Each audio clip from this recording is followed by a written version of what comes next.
There we go. Hello, everybody. Welcome to another episode of Vagabond Dog Industry Chats. Tonight's guest, legendary mobile developer Martin Jonasson, better known as Grapefrukt online. Apologies for pronunciation, aka the Great Grapefruit, from Malmo, Sweden. Developer behind Holedown, TwoFold Inc. Uh, Rimmed Capsule. Yeah, that's right. That's really good. And more. How are you? Thank you for coming on. And please give yourself a better introduction than that. That was Yeah, it's pretty good. I'll take it. I did it. Okay. Yes. So you. I'm very familiar with your game Hold Down, which gosh, a couple years ago, I it came its way through the Google App Store, natural discovery process. I found it, downloaded it, and yeah, I was just like bored looking for something fun to play, and lo and behold, it became my like go-to mobile game for probably a year. I'm not a very avid mobile gamer. Yeah. You know, but it for those of you who have never seen this game, highly recommend checking it out, either on your phone or it is on Nintendo Switch, if I'm not mistaken. Yeah. And PC too. And PC now. Okay. It's top of the screen. You have a ball or a series of balls, and you angle it, and there's all these bricks in the screen, and you are knocking the ball around and to knock up. It sounds very like a classic Peggle-ish kind of thing, but has a lot to do with the bouncing. It's just got a very fun feel to it. I can't explain this particularly well. I'm sorry. Maybe you can do a better job. I think like depending on your familiarity with like game tropes, it's like inverted breakout. Mm-hmm. Kind of, you're going down instead of like digging up into blocks, and you're shooting balls, and the balls bounce around, and you're trying to break the blocks before they reach the top of the screen. That's basically it. It's a fairly simple concept. Turned out to be a little bit trickier to make it like work really well, but I think I got it pretty good. Right. It relies on this, basic loop of you fire the balls that you've got into the bricks. They bounce around. You destroy the bricks. The bricks move up. You've only got so many shots before you're out. And if the bricks reach the top of the screen, you're out. And it's an endurance game at its core. It's super, super satisfying to play. Which is, not something that usually draws me into a game. I'm typically the type of person who I like to say, that's very clever. And game feel is, I'm used to playing rough games, prototypes, this and that. So like the polish of a game feel is not something that's particularly fascinating to me, but this really nailed it.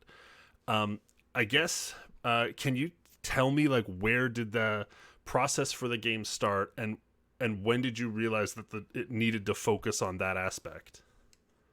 I think I was playing some other game somewhere that had like you were also shooting balls at things, and it was just like this game is not great. Like it feels like someone made that game in like a couple of days. And like, wow, if somebody like spend some time with like this sort of mechanic, shoot many balls at a thing and they bounce around, because it's very satisfying. Like that bouncing sort of like it bypasses your like rational brain and just goes straight into like I like this sort Right. of. So it was hubris, I think, me thinking, oh, I can make this but better. And then it took like a year and a half to sort of figure it all out, which is a bit longer than I expected. I didn't set out to like make a full game either. It's more like I'm gonna make a prototype with something like this and see what it's like, if I can do it, like if it's cool. And pretty quickly, like within a week, I was like, yeah, this is gonna work. Like this is gonna be cool. But it's also weird because it's a game, because you're lining up your shot and then you're shooting, and then you're just watching the balls go. Mm-hmm. So you're not, like, most of the time you're not playing, you're Right. just watching it, which is extra interesting from like a game feel perspective, because typically it's like that feedback loop of you doing something and the game sort of responding to it. But and the aiming and like interacting with the game totally does respond to you, but a lot of the time it's like you set it up and you just let it go. Right. And sometimes you make a really bad shot and you have to sit there and watch the balls go down and up. Bounce back and forth between the yeah, the sideways back and forth is like the reward, but sometimes you mess up and you just have to watch them go down and up again and not hit anything. That's your like punishment to watch them go. Yeah, I've seen this said in the business world that top tier executives make like 1 or 2 good decisions a day, and this feels like a very executively driven game where it's like you have like this 2 moments where you're making like really crucial decisions, and then everything else just plays itself out, which I mean is kind of super ideal for mobile experience where you don't have 100% of the player's attention, like you're even when you're on the bus, you're still aware of your stop coming and this and that, and there's a million different things distracting you. Were you aware of that attention requirement, or that low attention requirement, when you were in the design process? Definitely. It's definitely made for mobile first. Like it's meant to be played on a phone, like with one hand, just like your thumb. And also, I very consciously tried to make it so that at any time all the information you need is on the screen, so that you can lock your phone, put it away for 2 weeks, bring it back up, and you can just see what it is you're doing right there. You don't have to have a master plan sort of in your head. You can just look at the screen. Okay, this is what we're dealing with, and then go. Which is also really sort of fits well with that sort of play on the subway type of experience.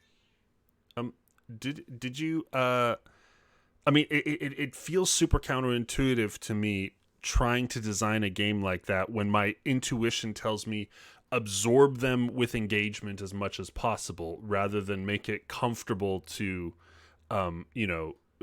be distracted or play while distracted. Right. Did you encounter that resistance in the design process at all? I don't think I think about it that way, because like if the game's on a phone, you've sort of I wouldn't say given up, but like that's that's sort of the trade-off you've accepted already. Somebody's going to play on the phone. They're probably going to have the sound off, which sucks, but that's likely it. Or they have headphones on and they're listening to something else as they're playing. So that's sort of just the way it is. Like you can just expect that to be, and I never thought of it. I guess I never made that distinction, because I can totally make someone be invested and have it easy for them to leave and come back. I guess it's the coming back that I want to be easy, not necessarily leaving. But I think just making the game really sort of suck you in is good, but it's also extremely hard to like quantify, like what is that? What does that? My sort of test is that I like, it's the good thing about making mobile games is I always have it on me. Right. If I'm working on something new, I always have it on my phone because I'm testing it on my phone. Half the time it's like broken and bad, but most of the time when I run into someone, I could just be like, and I give them my phone for a little bit. And if I have to ask for my phone back, that's good. And if they just hand it back and they're like, oh, that's nice, and just give my phone back, that's bad. I don't want that. Right. But then how to get there, that's like the $1 million question. And I don't know that. I just time, trial and error. Right. So I mean, I hate that very often these conversations about developing, specifically in the mobile game, end up with some sort of it is a bit of luck in terms of like landing on the mechanics or the game modes that you know, hit that groove. Um, is there anything that is not luck based in this? I think it's not it's like it's luck in the way that playing poker or anything else Mm, is luck. Like you can be good at poker. You still need to be lucky, but you can be good at poker. And I think this is the same. It's the same sort of situation where you can be good at recognizing something when you have it, and be good at sort of trying things and then discarding them when you notice that they're not working out. Um, I feel like I used to be really quick at like trying stuff and seeing, um, like prototyping things, and I yeah. feel like I'm slowing down as I'm getting older. Because I want to like a lot of the time I end up stuck with that crappy thing I wrote for the prototype, and Hmm. I just I'm not making it good the first time, so I overbuild things when shouldn't do that. But I don't know. It feels like it worked. It's been working out so far, but I do wish it would go faster, because that sort of the prototyping style of game development that I tend to do involves a lot of trying it and seeing if it works, and not a lot of like planning out the game beforehand. Right. It's that double edged sword that I think comes with experience. It's like you know how things should be, so you know spend a lot more time with intentionality and planning and you know assumption rather than you know when you're young and ignorant and you just you know you have to throw a million darts at the board. Yeah. Um, it's a problem I've noticed with myself as as well. Like I can completely relate. As I've gone from just wanting to do something and doing all I can to make it happen, and then being satisfied, completely satisfied with the results. You know, Yeah. just because it's like, oh, it moved, it's good, I'm good. To being like, no, this needs to have long term. Like, I can't work with this code later. I have to spend the time. It's a pain. Um, is there any way around that? I don't know. I think one is not being too precious about it, because like I I do like throwing things away. Even like I don't like if it's garbage, I'm fine with throwing it away. Like even if it took me 2 weeks to make, I'm just like this is not working out. Goodbye. So like the game I'm working on now, which seems like it's going to be like the next game, which I've been working on since like late November, maybe December, maybe. Like it's hard to tell because I've been prototyping for like a year and a half, different things. Some of them were like a month, and some of them were like 4 months, and I just threw them out because they were not good. Not Uh, good or not good enough? I don't know even what the distinction is, but it like if it felt like I reached like I painted myself into a corner far too early. Like A, I don't know where to go with this, and B, I hate it. Oh, that sucks. So like it was easy to throw them away because like Yeah. I don't like this anymore. I don't want to work on this anymore, which is a problem because there's just me here. There's no one else. Yeah. So if I hate it, it's not gonna get done. I know that. I do have some amount of discipline in me, but not enough for like a year-long project that I hate. It's just not gonna happen. Right. So that in that way, it's easy to just throw it out. I guess it's also easier when you have like the money in the bank. Like I'm not gonna be Hmm. homeless anytime soon. Like I'm good, um, for a good while longer. So that makes it a lot easier, which is a massive privilege, of course. Um, but it does just feel like the correct decision that sort of enabled by having some money in the bank, um, which wasn't always the case. I mean, I was, uh, with Rymdkapsel that that I made that was released in 2013, so like a long Hmm. ass time ago. Uh, that game was a lot tighter to get going. Um, it was funded by Sony in part for because I made it for the Vita, uh, Rest in peace. which Yeah, I still have two of them here somewhere. It's a great They're system. still good Such a good for system. Spelunky. I used them for Spelunky. That's about it. But there was some issues with like milestone payments and stuff, and that was Yeah. a little bit hairy. No, it's tough, especially when you're early in your dev career and you have had 0 hits so far. Yeah. To maintain.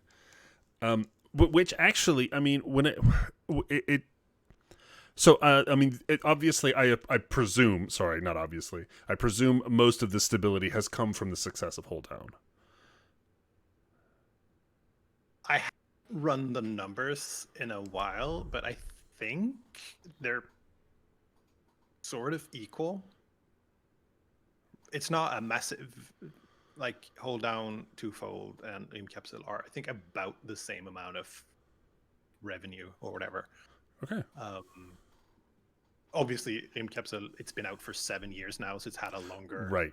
I think that's still in the lead, probably. I think Holedown might be ahead of TwoFold by now, so we'll see.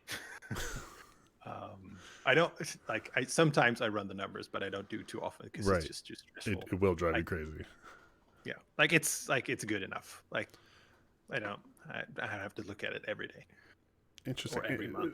That's really interesting to my perspective, because I so seldomly get absorbed in a mobile game that my instant, as soon as when I do get absorbed in one, I assume this has got to be like some huge thing. And I've seen people playing it on like buses and stuff, to the point where I was like, oh, this must be a thing, right? Still never seen like a random person in the wild playing any of my games. Never. No. They're out there. I've seen them.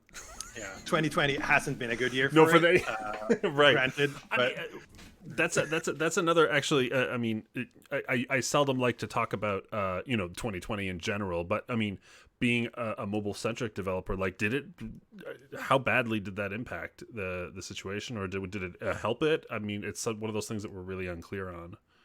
Like, it's hard for me to tell, obviously, because I don't like 2020 it's been a good year. Holedown launched on Google Play Pass, which is like their subscription thing. Did really well there, especially considering it's like a 2+ year old game. I think it's made more money on Google Play Pass in the past like 6 months or whatever it's been on there than it had on Google Play previously, in its entirety. So that's really exciting. It's very hard to tell if that was Google Play Pass being incredible, or them giving me a massive feature, or 2020 being the year it was and people just playing games on their phone a ton. Hard to tell. But like for me, it's just me. I'm still by myself in my living room now instead of at the office. So for me, like work-wise, very minimal impact. Everyone's tired of like phone Zoom meetings. I don't have meetings because who would I meet with? Right. Do you ever I mean, like I work a fair amount by myself, but I do have, a couple people that I work with. Jake is my business partner. We collaborate, and Emilio is our artist that I work with. It's a very small group, but have you ever worked in a team? Have you always been by yourself? What is the choice to work by yourself driven from? I think it's just ended up that way. I mean, I used to be an employee a long time ago. Used to make websites in Flash that long ago. Rest in peace. Which is like, Flash is where I learned games and programming and all those things. So that's very much where I come from. And also, like, I quit that job doing web development and started my own like consulting business. So that's how I funded my first game, essentially, just making websites about food mostly. where was I going with this? Yeah, teams. It's like I've worked with other people. I think I really like being a generalist, like doing everything. It's interesting to me to know how things work and try them. Some things I'm not very good at, so I try to avoid those, Right. like sound and music, especially music. It's not like I can't like Right. tried. It's not good. I could do some sound effects in an emergency, but so I have a friend that I collaborate with that makes the sound and music for my games. He's made all three of them so far, and it's going to be the fourth one too. Um, I don't know. It's just ended up that way, and it happens to be very convenient, like planning wise, financially, like all of those things. Sometimes, like I go to like my old school or whatever, and there are these student teams, and there's like 12 of them, and they want to get funding to make their game, and I'm like, you even if you pay yourself like a really garbage salary, you're still going to be like 6 to 8 times as expensive as one person. Like it's just people are very expensive. So that also, like it's a nice bonus having that. Like the games they don't need to do that well. It's just because it's just me. Right. So that's all worked out pretty well so far. I do worry, like when I quit my job back in 2011, 10, I don't know, a long time ago. I decided to like, well, I'll just work from home for a bit and see how I get on. Maybe I'll just go mad. But I think one of the key components of going mad is that you don't realize it yourself. So I don't know how far gone I am. Right. It's hard for me to tell, but it's not until you try to reintroduce yourself to collaboration when and just being an employee somewhere. God, yeah, I'm so spoiled. I'm like a child. I'd get fired in like a week because I just refuse to do things. I'm very aware of this fact for myself because it's been probably close to 10 years now. I've been operating on my own desire, and I'm very aware of the fact that I would be a horrible employee. Does that for me that fuels this like make it or die kind of like mentality in my own head, where it's like, well, I know I can't reasonably, I mean, I would have to have like the most gracious boss in the world in order to like work for another person again. So I have to do well as this solo indie dev or as an indie dev. I mean, do you feel that as well? I guess a little bit.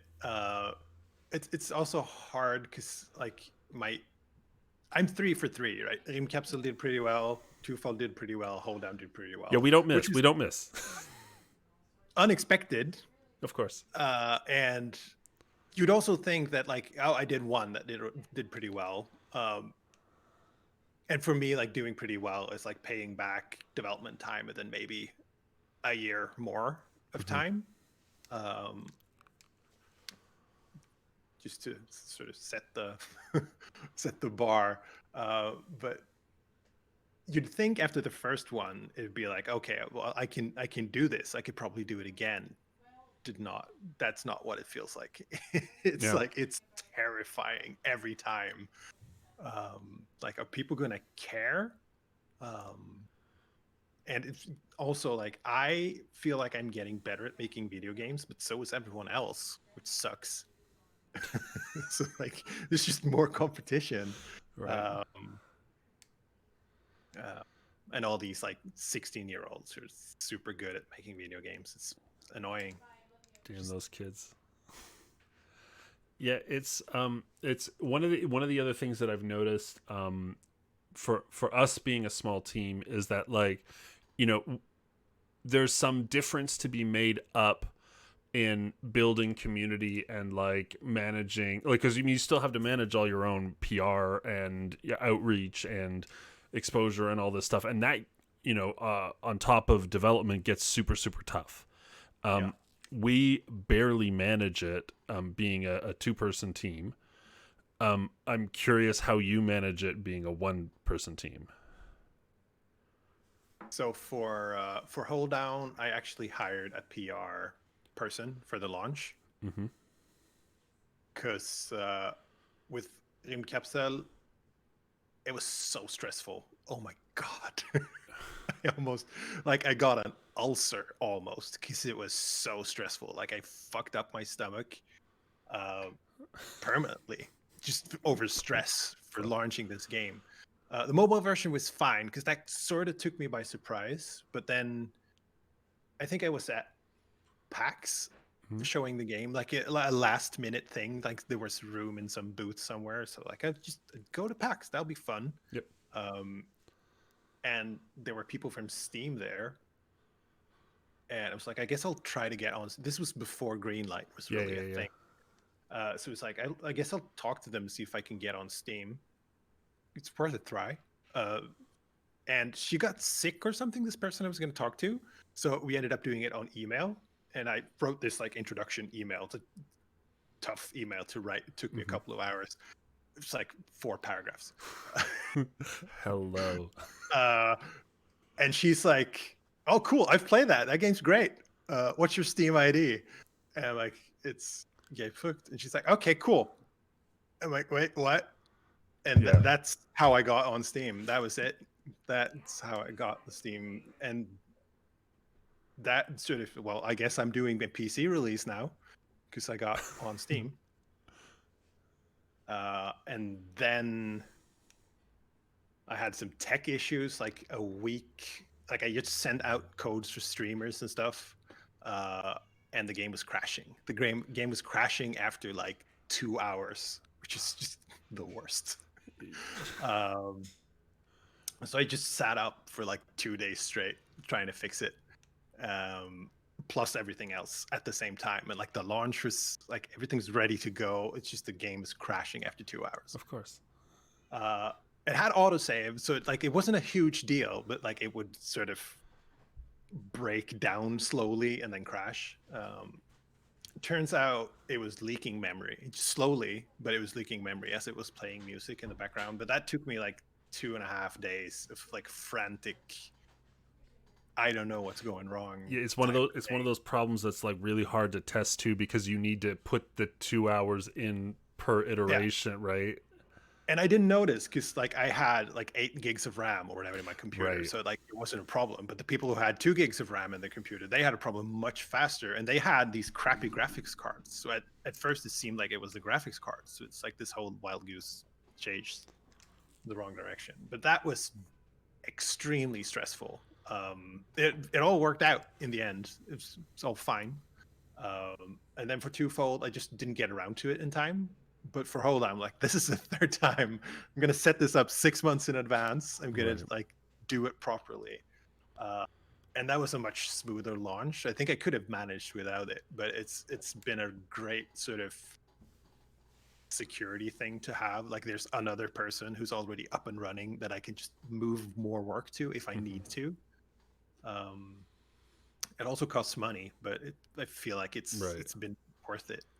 Just to not break myself completely because that's not good. Yeah. Yeah. No. We've gone from everything like that being handled by publisher to now doing all of it ourselves, and we're like, oh, yeah, definitely saving money, but my God, not Yeah. fun. Um, I mean, and for to put some value into the PR that was done for Hold Down. I don't know.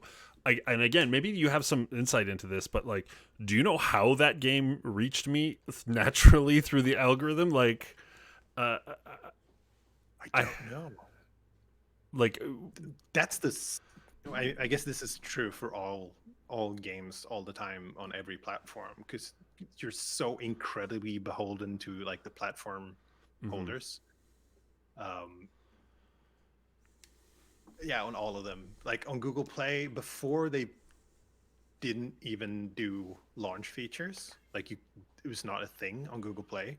iOS historically has been really sort of like you launch your game on a Thursday because that's when they update the App Store. And if they grace you with like the fire hose of cash, Right. you're golden. And if they don't, you just get lost in the noise.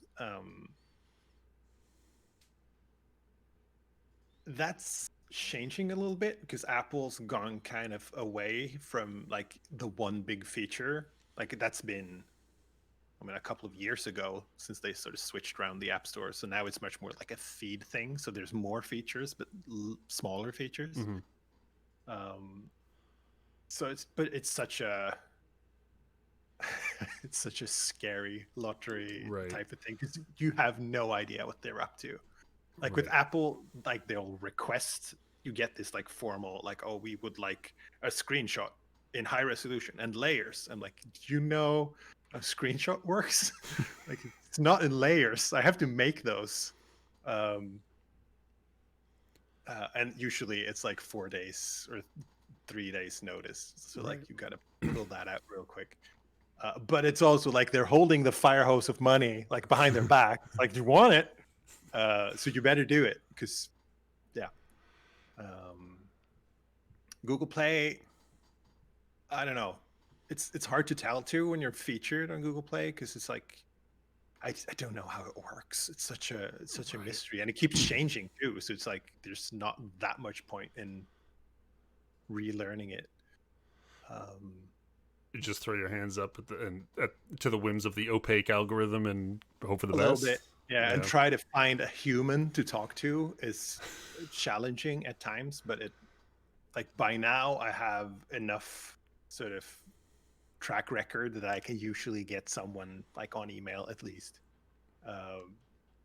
to acknowledge my existence, which is a good start. But that stuff's really tricky. People ask me like, how do I get people to see my mobile game? I don't know. I wish I knew more. Like I've just been doing this for 10 years now, so I'm like embedded. But that's not helpful for anyone else but me. Start 10 years ago. That's a good time machines. Yeah. Time machines. Switching a little bit, I watched a talk you gave. Actually, it might have been close to 10 years ago, about juicing a game. Yep. And this is one of the things that I think I could see the direct influence or the direct elements that went into Holedown. But can you explain your theory on what it is to juice the game? So that talk, Juice It or Lose It, we gave at Nordic Game Conference, I think in 2012. It's coming up on 10 years. I don't think it's quite 10 years yet. And it has like a stupid amount of views on YouTube. Let me check. Yeah, I think it's like 500,000, close to. Had I known, I wouldn't have worn shorts. But here we are. Yeah, 400,000 views. It's just did not expect that. But people really like it. It's gotten to the point that I get recognized for doing it when I'm at like conferences. People are like, "Oh, you're that guy." I'm like, "Yep." So that's cool. The sort of the sort of start of that was Petri, my friend and sometimes colleague even, had like looked at a bunch of student games and they were all super dry and super boring and we're like, here's stuff, which is exactly what we say in the talk too, but like here are like the low-hanging fruit of making it look cool. And it's all makeup, like it's all sort of outside, like because you guys take essentially Breakout, a carbon copy for Breakout, and apply a lot of different visual filters and effects and animation tweens to take it from a very, very plain game to something that pops really, really well. where did you discover these individual principles? A lot of, I think that that type of stuff just really appeals to me. Like I enjoy making it. I enjoy looking at what other, excuse me, what other people have done and trying to figure out like how did they make that work. Like it's a great thing that people put up like trailers and stuff in 60 frames per second, because then you can download it and step through it frame by frame and be like, Right. oh, I get it. I see what they did. That's cool. Um, so I think a lot of it is just me sort of collecting all these little effects and little flourishes like in the back of my head when I see them, and then be like, I just want to use them. And then making a game is sort of a great excuse to have somewhere to like get an outlet for this, because that's probably one of the parts I enjoy the most. Just making it look and feel real nice. And one thing people get sort of annoyed with about the like the sort of superficial effect stuff is you can absolutely overdo it, and you can put it in places where it doesn't make sense. Because it's like this you're trying to it's like a game feel thing. You're trying to like encourage that interaction, like the player pushes and the game sort of pushes back. It's like, okay, I see what you did. Here's the little reward for what you did. And also communicating like what's important, what's not important, what's good, what's bad, all that stuff. That's how you do it. That's like the effects, and it's just so much easier to communicate if something's good with like a little sound effect and some particles, rather than explaining it to the player, because the players doesn't you don't want to read. It's like, Right. it's work. Yeah. I don't want to read. And even if players say they will read, they won't read. Like it's just not gonna happen. I had that issue. I was showing Film Capsule at some festival or something somewhere, and it was a lot of work, but it has like a context sensitive tutorial. So like it's trying to help you, but it also looks at what you're doing and trying to stays out of your way.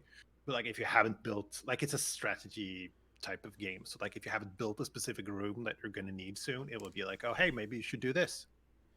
And it's like a text banner center of the screen, like that, like right in your face. And people play it and be like, I don't know, like what am I supposed to do? And like it says there, like right on the screen, do this, press here. There's a little arrow, and they're like, I don't, because it just turns transparent to them. So if you can avoid explaining anything, that's just great. And you can absolutely overdo it, and do it in the wrong ways, of course. Right, just too many stimuli, or is there more to it? I think, yeah, because I mean, that's also like an aesthetic, like sort of the Jeff Minter, like Yeah. all of it right at once, which is absolutely a way to go. But it's really hard for me as the player to tell like what's important. But then you get into like color coding, and so like as long as you can communicate what you want to communicate to the player, I think that's like the important thing with it. I am sort of in the back of my head planning like a 10-year retrospective. I want to try to pitch it to GDC or something, if there even is one in a year. Right. Yeah, I mean, because actually that was one of the things I was going to ask. Is been a while since that talk. Are there any? I mean, I guess there are some new things that you have discovered about new ways to juice. I think a lot of it is kind of the same, especially with Holedown. That's so like similar to that breakout thing, because it's like it's the screen shake, it's the particles, sound effects. I think for me, the thing that I've gotten like improved the most on is probably sound. I started using Fmod Studio, which is just incredible. Like I can set up so much cool stuff with that, and it's so easy too, once you sort of figure it out, because it's a little bit opaque. But like just having like the subtle variations of sounds and pitching sounds up and like adding filters and stuff. And Niklas, who I work with for the sound, he's just really good at that too. So most of the time I just give him all the hooks, and then he can just set it up afterwards, and I'm sitting next to him, like drinking coffee from a tiny cup, being like, "Oh, that's cool." Uh, plus, he has a modular synthesizer, which is really incredible for me. Just for the flexibility. No, he's like over there by his computer working, and I'm like over here by his modular synthesizer, just messing around as he's working. Good. It's a good sort of workload balance for that. The couple of days I use his services. Right. So you said you want to do another talk on this. I've had the good opportunity actually to go to NGC before. And I wanted to ask you, I mean, I've had my own take on Swedish game dev culture a little bit, but I like to ask all my international guests, what is your opinion on development in Malmo and the Swedish dev scene in general? I think Sweden, like, I think it's calmed down a little bit in like the latest couple of years, but for a while, there's like in IGF nominations per capita, I think we're pretty solidly in the lead. At least we were for a while. I think Sweden has that sort of combination of like it's a comparatively rich country. There's a good like social security net. You can try and fail and not die, which is nice. There's like school is like going to the university. You don't pay for university. You got to pay for like somewhere to live and food to eat, but the government will loan you money to do those things. So like it's easy to get started with that. Sweden's always had this like history of computing, like demo scene stuff like earlier on, and like early game studios that sort of came out of that. So I think Sweden has a really healthy sort of game dev scene. Malmö is the third largest city in Sweden, so we've about 300 something thousand people, so not a big city, but we've got like a good dozen or so game studios. The biggest one is Ubisoft, massive, and they are, well, massive. I think they're like a couple of hundred people, which is large, right? Especially for a city that size. Yeah. And then there's like Tarsier, who's, I mean, I don't know how big they are. That's kind of like this weird thing that happens with larger game studios. Like they're so secretive. Like especially massive. It's like it's just impossible to find out what they're working on.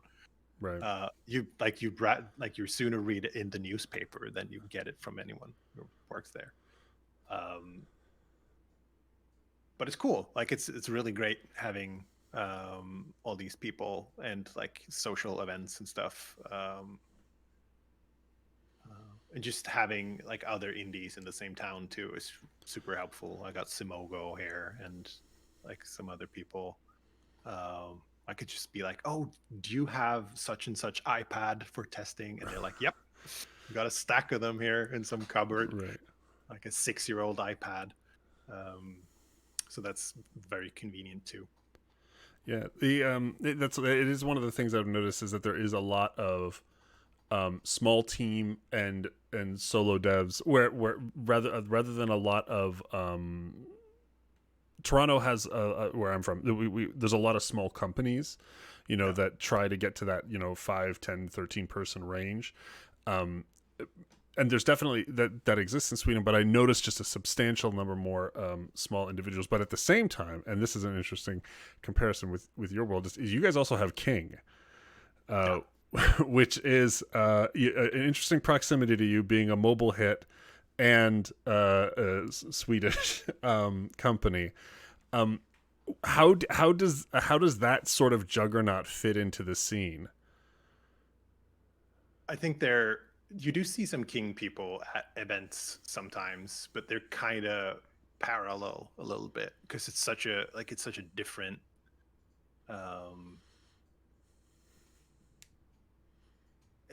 I don't know. like it's such a different company too. Like they are a big company. Like Yeah. you get like they have a massage therapist that comes in once a week, and it's like serious, like sort of uh, grown up company, Right. which is impressive.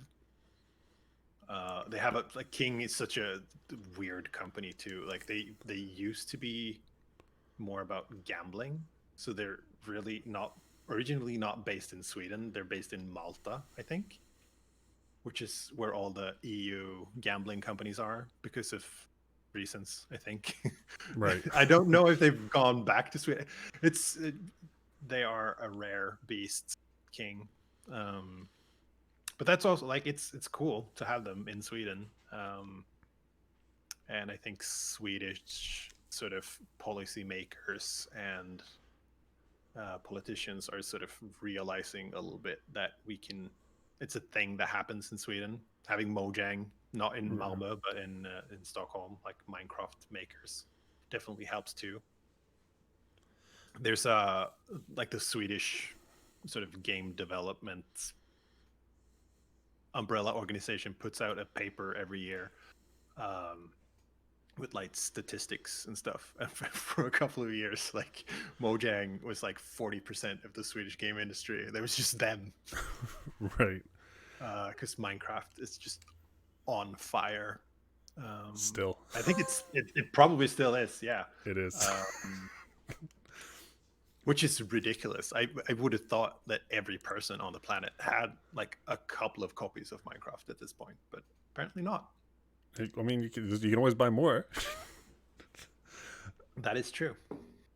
The there's something. So there's in contrast to a lot of the big mobile games, you developed a premium game.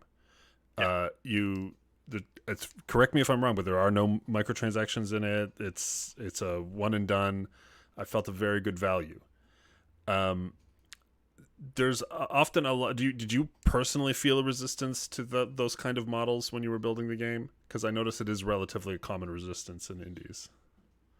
I think it's originally it came from making Flash games. Mm. And way back when you made a Flash game, you would sell it to a portal, and they would put like their branding on it, and they would host it on their portal, and then other portals would steal it, and their branding would stay in the game. And they have these really particular opinions about how the games are going to work, and it's like blah blah blah blah blah. And they're paying, so I mean they're entitled to opinions. Uh, but I had to make like a couple of too many concessions to them that I didn't really like doing. Fair. Because of ads, because of placement, because of things. So when like selling games on mobile became a thing, because it's like if this has happened during my career. When I started making Flash games, like iPhone wasn't a thing really. Right.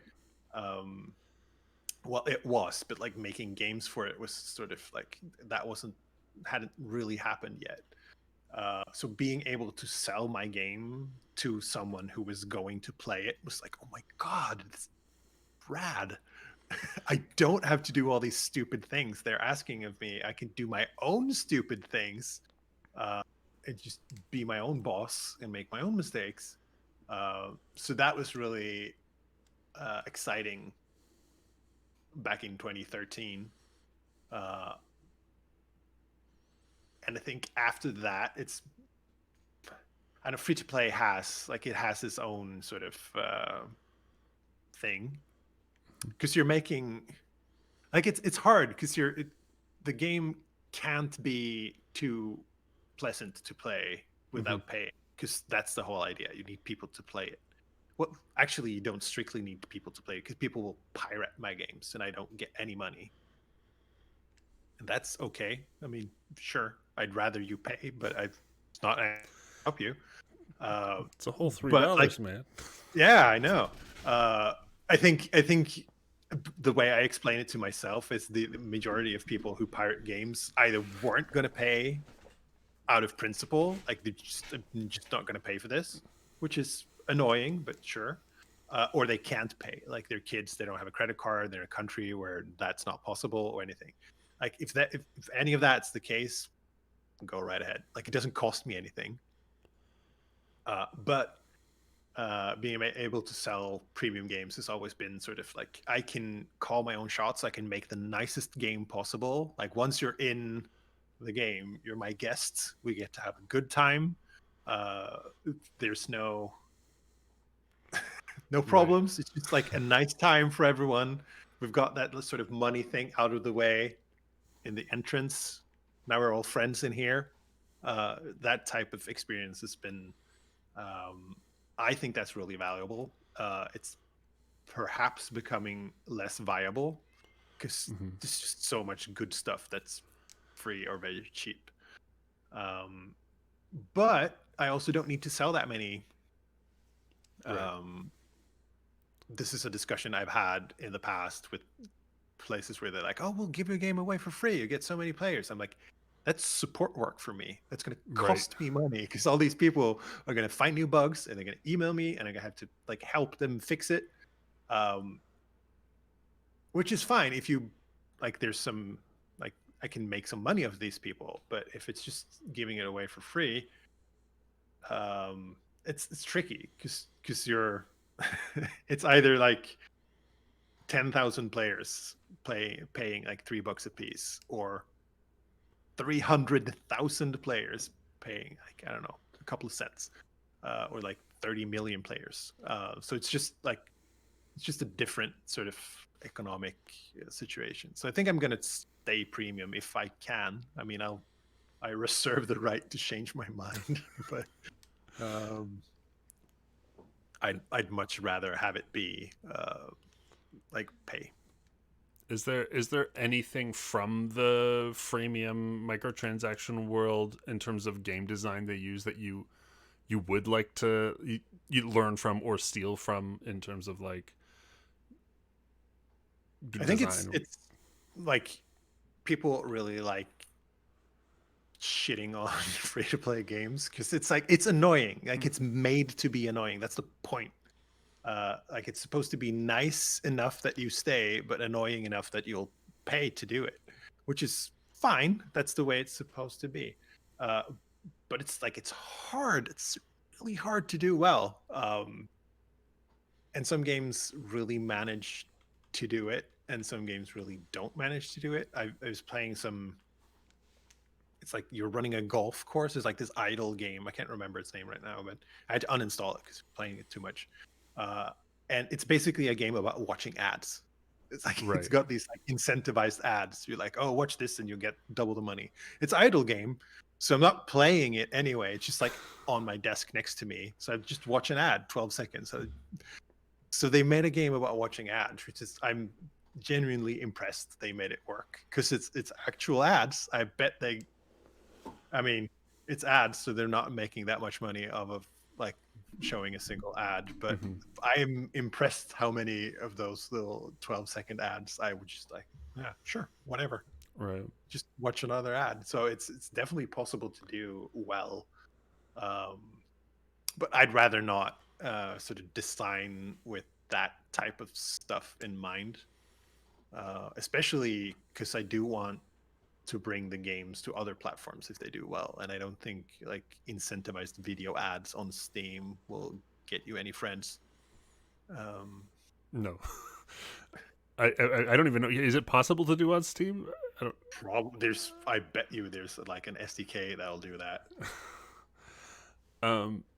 Yeah, it's. You're not gonna get any money, but that's like a separate issue. I mean, these days you're not going to get much money no matter what you do. It seems, but. That's true. That's just life.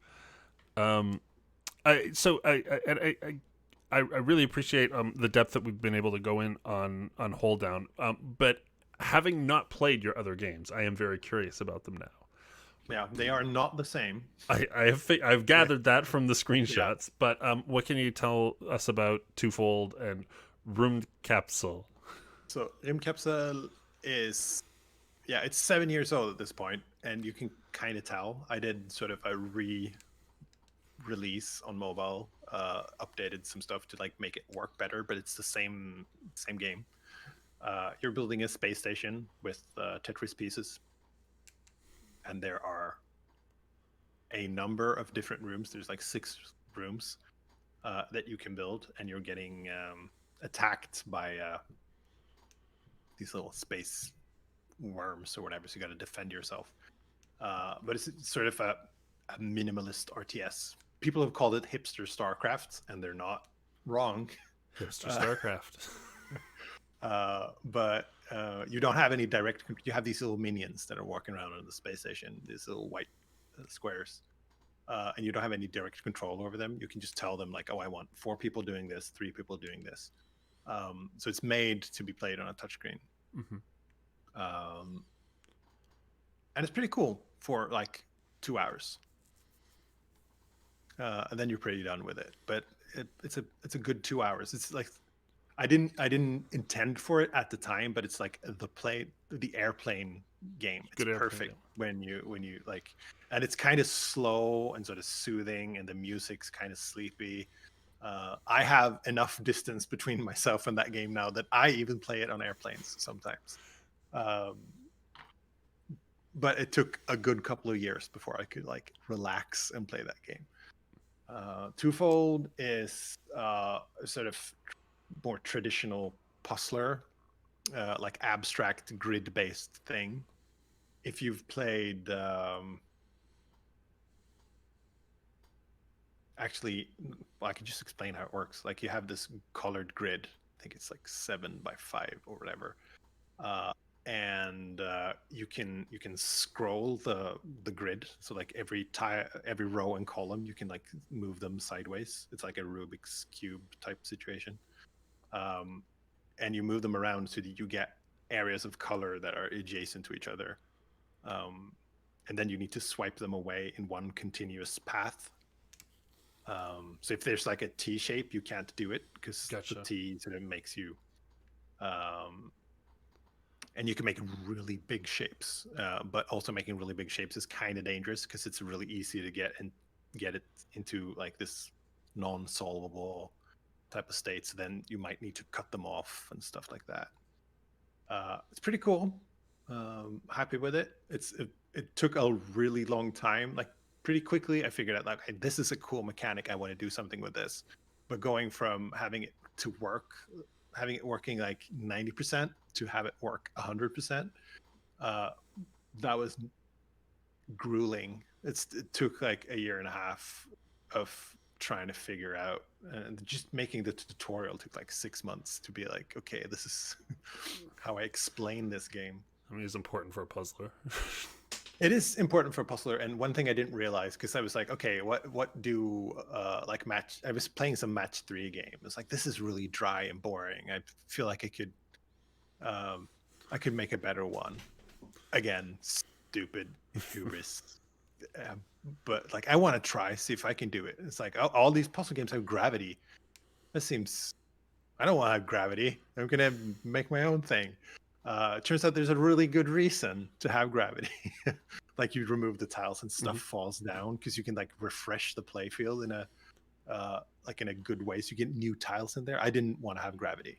And like another benefit is that I can remove something and I know as a player what's going to come after because I can see what's above. TwoFold doesn't have any of that because I decided it wasn't going to. Arbitrary game decisions. Oh yeah, yeah, that totally. shape. It's like, that's one of the moments where I feel the most like a game designer is when I'm like building something. It's like, oh, how fast is this going to go? 64. That's a good number. It's like, oh, it's too fast. Okay, 37. Let's try that. That's perfect. Okay, cool. Just like pulling numbers out of your behind. But yeah, that's TwoFold. And you have a lot of are they all jam games or because I took a look at your website and had a peek on all the others. Yeah, some of them are jam games. Some of them are jam games that got a little bit more work put into them.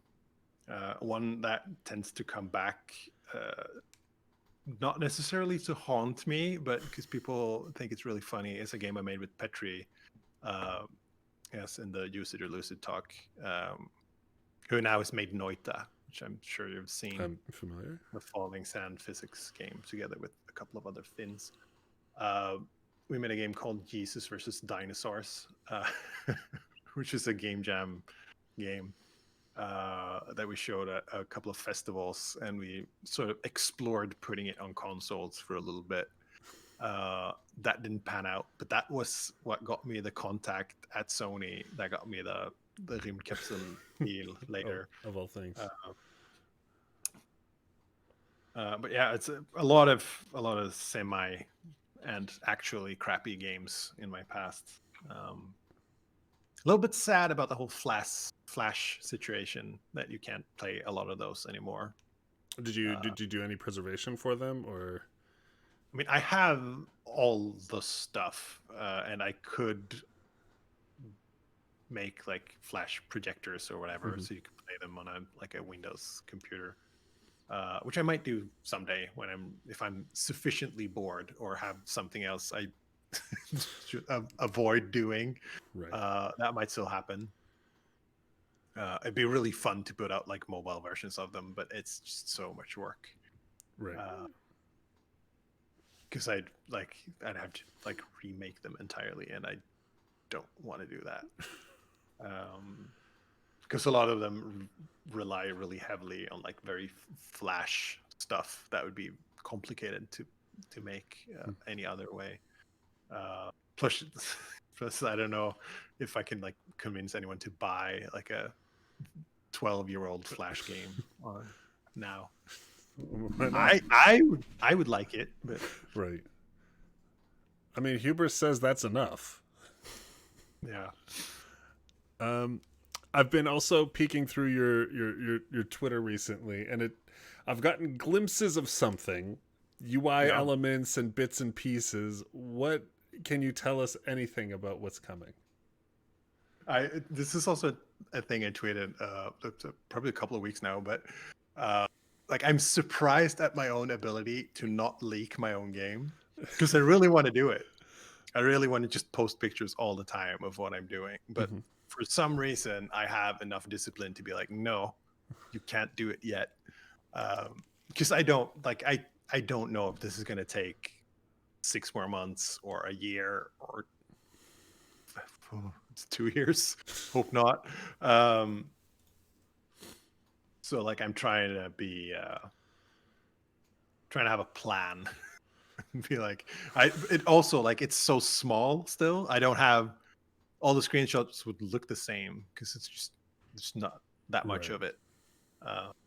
But it does involve balls again.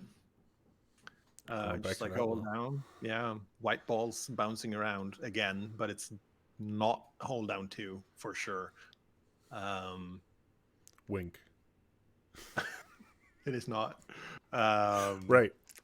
I haven't entirely ruled out doing sequels, but it just seems so boring. Like I've done that already. I've figured that stuff out. And if I would do a sequel, it'd be something like different and weird. I suppose I could get away with calling this Holedown 2 and just having it be a different game, but I don't think that's happening. But I'm having fun working on it. It's been like I was at, what was I doing? It was right before I was gonna release Holedown. So it's like I'm like right in the middle of like making everything work, sort of setting up the PR stuff, making a web page. It's like, I don't know. It's like managing like the build up to launch and having like testers play the game and trying to figure that stuff out. And I went to get a haircut, I think. And they're like, "Oh, what do you do?" Like, I make video games. And like, "Oh, I'm just gonna launch one soon. It's a lot of work, blah blah blah." And they're like, "Oh, yeah, so you started thinking about what to do next." And Right. when someone asks you like a perfectly reasonable, normal question and you get incredibly offended, and it would be unreasonable to show them that you were incredibly offended, because I was like, that is forbidden. I cannot think about what I'm doing next. You That have is not. chosen death. Uh, and I was like, am I going to explain this to this poor person cutting my hair, that this is not Wait till they something I am? finish. Yeah. I think I got it across pretty well. It's just like I'm just not there yet. I can't think about that yet, because I can't allow myself to move to the next project before this is done. Um,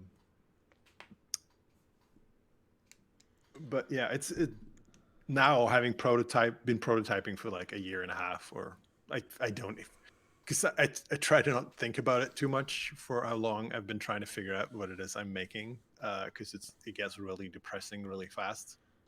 Because I was on parental leave with our second kid, for 9 months or whatever, which is a nice break after launching a game.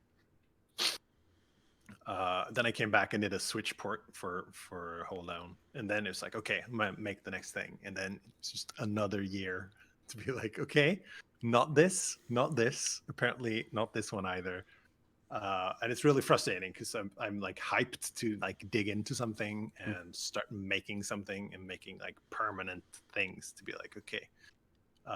And all I ended up doing for like a year was throwing things away.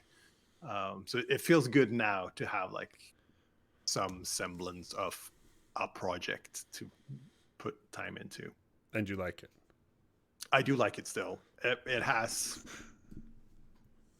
levels. They're going to be procedural probably, uh, but all the levels right now in the prototype, they're all the same difficulty. Like, you can play, I don't know, however many levels you want, but there doesn't ramp at all. It's just the same. And I don't think people are going to like that. So I'm Right. going to have to do something about that.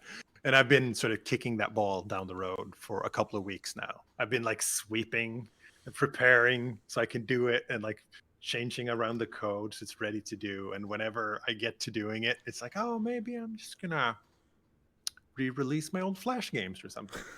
Um, so that's the situation I'm in. I have it like in big red letters at the top of my to-do list. Like, this is what I need to do. Right. The real priority. And I keep doing other things lower down the list. Been there. But this is, I have named this functional procrastination, because as long as I'm making the game better, Right. it's all good. It's all good.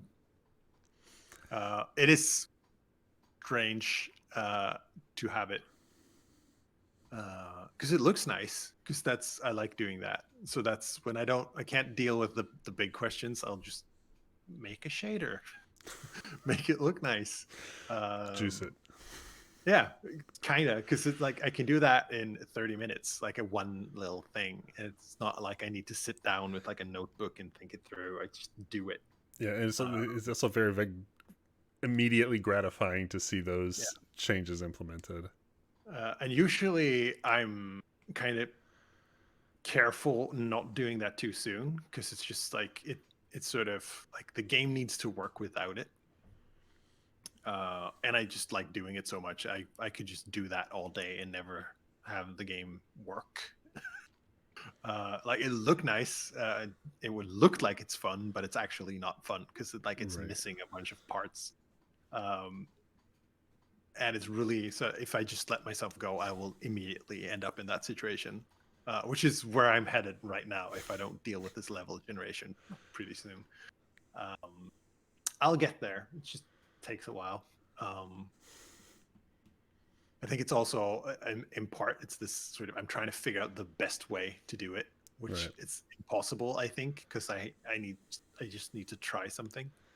That's right. The thoughtfulness of experience getting in the way of the throwing darts.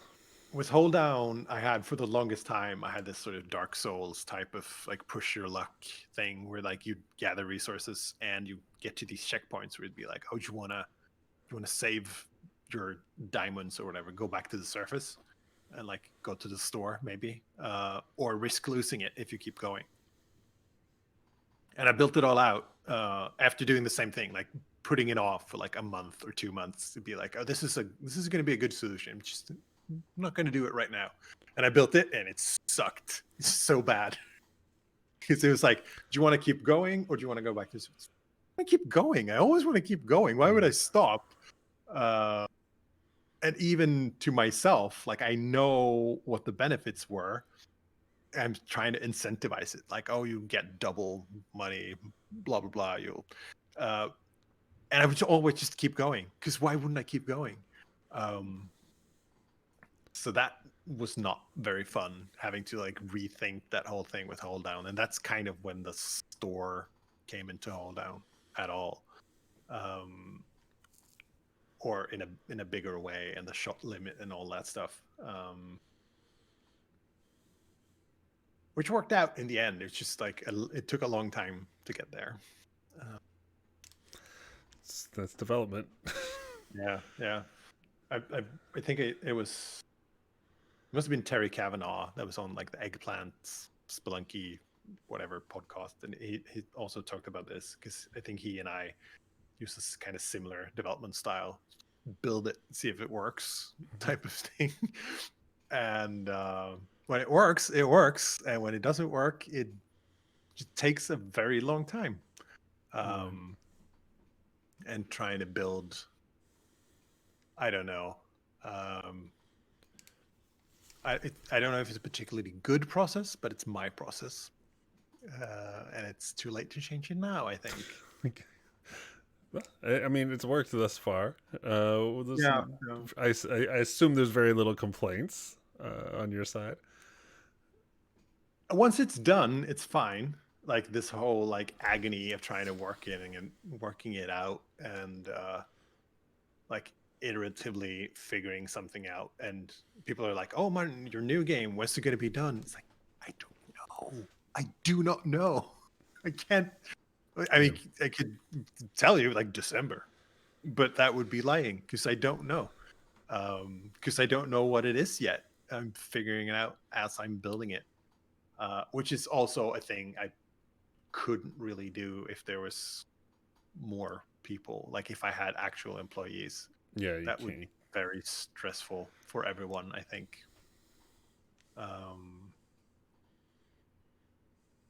Yeah. That's also been a thing people have asked, like in the past. They're like, "Oh, Martin, your game's done really well. You're gonna hire people and like expand." I'm like, no, God, no. I don't. I like sleeping at night. I don't want that kind of responsibility. I just wanna. Yeah, I don't know. That's rough. It's tough. It's tough. We're in the middle of hiring. I'm on the opposite end. I want to do something really big next, and so I'm trying to get two roles filled. And man, it's I'm not I don't know if I'm built for this either, but we're gonna find out. I feel like one thing I would like to try it because I think it'd be a really good learning experience, but it also seems incredibly stressful, and I'd rather do it if someone else is paying than me paying. Oh well, so if anyone has like a large pile of cash they want me to like spend on learning, more of those money hoses. Yeah, I'll take it. Right. Actually, I probably won't take it because I'd rather just work on my own stuff. Keep the money. Yeah, just have the money for yourself. That's way better. Yeah, that is true. Well, man, it has been a trip to getting to know you and talking about the games. And I mean, if you're not going to spoil the next project, I mean, fine, that's okay, I guess. But is there anything you want to let the people know?